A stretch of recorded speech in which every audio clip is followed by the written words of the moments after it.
Good morning. এখন বাজে সকাল 10টা আর আমি আমার ব্লগটা এখন শুরু করলাম। আর এখানে হচ্ছে পুজো হচ্ছে, শনি বাবার পুজো, আর ওরা এখানে বসে রয়েছে। গতকাল এআই কে জিজ্ঞাসা করেছিলাম, মানে এআই হয়েছে এখন আমার বেস্ট ফ্রেন্ড বলতে পারে। তো আমার রান্নাঘরটাকে আমি কিভাবে আর একটু ঠিকঠাকভাবে করে নিতে পারি, আমার রান্নাঘর দেখাচ্ছি। এই যে গ্যাস টেবিলটা এরম আছে না, এটাতে আমার ভীষণ অসুবিধা হচ্ছে। বেসিনের পাশে গ্যাস টেবিল, যদিও এটা বাস্তুমতে রাখা যায় না। আবার গ্যাস টেবিলটা পূর্ব দিকে করলে সেটাও ভালো, কিন্তু এইটা করাতে খুব অসুবিধা হচ্ছে। চেঞ্জটা আমি আনবো, তার আগে পুরো জিনিসকে রান্নাঘর থেকে তুলে টেনে টুলে বার করে দিতে হবে। এটা পরে করবো। আপাতত স্বপ্নে দেখলাম ভালো করে বেশ কষা কষা মাংস খাচ্ছি, সেই জন্য হয়ে গিয়েছিল, মাছ হয়ে গিয়েছিল, কিন্তু আমার ইচ্ছা এত তীব্র ছিল আমি আবার মাংস আনালাম। এখানে মাংসটাকে ম্যারিনেট করে নিলাম। বাকি মাংসটা ভালো করে ধুয়ে নিয়ে ম্যারিনেট করে কৌটোয় করে ডিপ ফ্রিজে রাখার জন্য প্রস্তুত করে নিলাম। একদিনে সব মাংস করবো না, আসলে একটা গোটা মুরগি নিয়ে এসেছি আমি।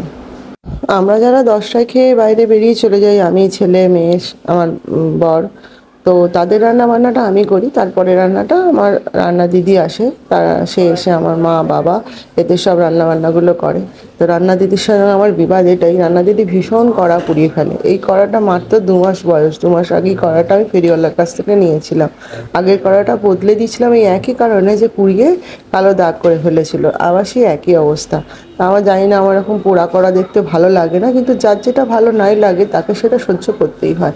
তো এখানে মাংসটা আমি তুলে রেখে দিয়েছি, আর আমি ছাল সমেত মাংস এনেছিলাম, তো সেখান থেকে ছাল বার করে নিই আর একটু মাংস, তারপরে কচকচি হাট যেটা আছে সেই সব একসাথে নিয়ে এটাকে মেখে আমি মাংসটা রান্না করার চেষ্টা করছি। তো এই জিনিসটা আমার ছেলেও খুব পছন্দ করে, আমিও পছন্দ করি, কিন্তু আমার হাজব্যান্ড একদম এটা পছন্দ করে না। এবং আমরা এরকম মাংসের ছাল খাচ্ছি, এটা দেখলে সে রেগেও যাবে। তো যেহেতু তার আলাদা মাছ টাছ হয়ে গেছে, তো সেই কারণে আলাদাভাবে এটা রান্না করছি। এটা ওকে, তাকে লুকিয়ে খাওয়া হবে। এটাই হচ্ছে মানুষের মন, মানে যেটা বারণ সেটাই বারবার করতে ইচ্ছা করে। তো ঝাল মশলা সব একসাথে মেখে নিয়ে আমি কড়াই ছেড়ে দেবো। এদিকে তেলটা গরম হয়ে গেছে, আর অনেকটা বেশি গরম হয়ে গেছে, আমার মনে হচ্ছে আজকে হাতটা পুড়বে। তো যাই হোক, আমি এখন এগুলো ছেড়ে দিই কড়াতে, যা ভাবা তাই। আর একটু দেরি করলে তেলটা হয়তো আগুন ধরে যেত। তো আমি কড়াই দিয়ে দিলাম সব কিছু, আর একদম পুরো ধোঁয়া উঠে গেল, আপনারা দেখতেই পাচ্ছেন। আসলে আমি হাতে করে ধরে ভিডিওটা করছি, সেলফি স্টিক্স থাকলে খুব ভালো হতো, কিন্তু আমি সেই সমস্ত জিনিসগুলো হাওড়ার বাড়িতে ফেলে এসেছি। সে কারণে এই কদিন আমি হাতে করে ধরেই ভিডিওটা করছি। আর এখানে তেলে আমি মাংসটা দিয়ে একটু এদিক ওদিক করে ভালো করে নেড়ে নেবো। একটু তেল বেশি করেই দিয়েছি, যেহেতু এটা ওই মাংসের সাথে সাথে ছাঁট আইটেমগুলো রয়েছে। তো ভালো করে নেড়ে একদম আমি সিমেতে দিয়ে সংসারের অন্য কাজ করতে যাব। এটা একদম ধিমে আছে, একদম ফুটে ফুটে ফুটে ফুটে হয়ে থাকবে, একটু কষা কষা টাইপের হবে।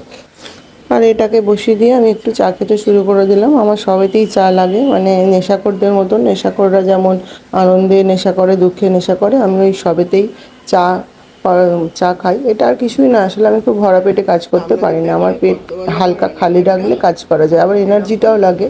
চা খেলে আমি সেই এনার্জিটা পাই। আর এদিকে রান্নাঘরটা পুরোটা ঘুরে ঘুরে আপনাদেরকে দেখাচ্ছি। এই রান্নাঘরটা ভীষণভাবে অলট পালট রয়েছে, একদম আমার মনের মতো নেই, ছিল আগে, কিন্তু এখন রান্নার লোক রাখা, সেও কিছুটা ব্যবহার করছে, তার মতন করে সব গোলমাল হয়ে যাচ্ছে। তো আমি সিদ্ধান্ত নিয়েছি আমি এই জায়গাটা কিছু চেঞ্জ করব। তো সেটা পরে করব, আগে উপর ঘরে ঠাকুর ঘরের সামনেটা একটু নকশা করব, তারপর রান্নাঘরে আসবো। মাংসটা হচ্ছে, তার ফাঁকে চলে গেলাম ছাদে। ছাদে আসলে আমাদের খরগোশ থাকে, আর বাচ্চাগুলো খরগোশের সঙ্গে খেলে বলে ছাদের সব জিনিসপত্রকে প্রায়শই লণ্ডভণ্ড করে ফেলে। সে যাই হোক, আজকে ছাদটা পরিষ্কার করা হয়েছে। হ্যাঁ, আর এখানে আমার জামা কাপড়গুলো ওয়াশিং মেশিনে কাচতে দেওয়া ছিল, গতকাল রাত্রেই কাচতে দিয়ে গিয়েছিলাম। আর এখানে খরগোশের ঘরটা দেখুন, খরগোশের ঘরটা সুন্দর করে পরিষ্কার করে দিয়েছি। এদের যে আগে আমাদের খরগোশ আসলে বাচ্চা দিয়েছিল, তো মা আর বাবা দুজনকেই রেখে এসেছি, আর বাচ্চার মধ্যে একটা বাচ্চা রেখে দিয়েছি, আর একটা বাচ্চা ওখান থেকে নিয়ে এসেছি। তো যাতে ভালো করে তাদের সাথে পোষ মানানো যায়, কারণ আগের যে দুটো খরগোশ যেটা আগে আনা হয়েছিল সে দুটো একটু বড় হয়ে গিয়েছিলো, তো অতটা পোষ মানছিল না বলে তো একদম বাচ্চা থেকে আনা হয়েছে। আর এর মাঝখানে আমি জামা কাপড়গুলো মেলে দিচ্ছি। শুধু আমি নয়, প্রত্যেকটা মেয়েরাই এরকম মাল্টিটাস্ক করে। আর হয়তো ভগবান মেয়েদেরকে এরমভাবেই বানিয়েছে, না হলে কিন্তু সংসার সামলানো সম্ভব নয়। মানে one task at a time যদি কোনো মেয়েরা করতে যায় তাহলে সংসার সম্পূর্ণভাবে তাদের সামলানো সম্ভব হয় না। আর জামা কাপড় মেলে দিয়ে ছুটতে ছুটতে চলে এলাম রান্নাঘরে, আর রান্নাঘরে এসে দেখি আমার মাংসটা হয়ে গেছে। আর এদিকে আমার ছেলে তার পাশে তার ওটসটা রান্না করছে, কারণ ও এখন ডায়েট করছে। তা ওর ডিমান্ড, ও 10 কিলো ওজন কমালে ওকে একটা হ্যাচাক, মানে একটা কী প্রাণী জানি না, হ্যাচাক ওকে কিনে দিতে হবে। যেহেতু আমি মাংস খাচ্ছি, স্বপ্ন দেখে মাংস আনিয়েছিলাম, তো মাংসটা হয়ে যাওয়ার সাথে সাথেই আমি একটা ছোট থালা নিলাম, তাতে ধুয়ে নিয়ে ভাত বেড়ে খেতে শুরু করলাম।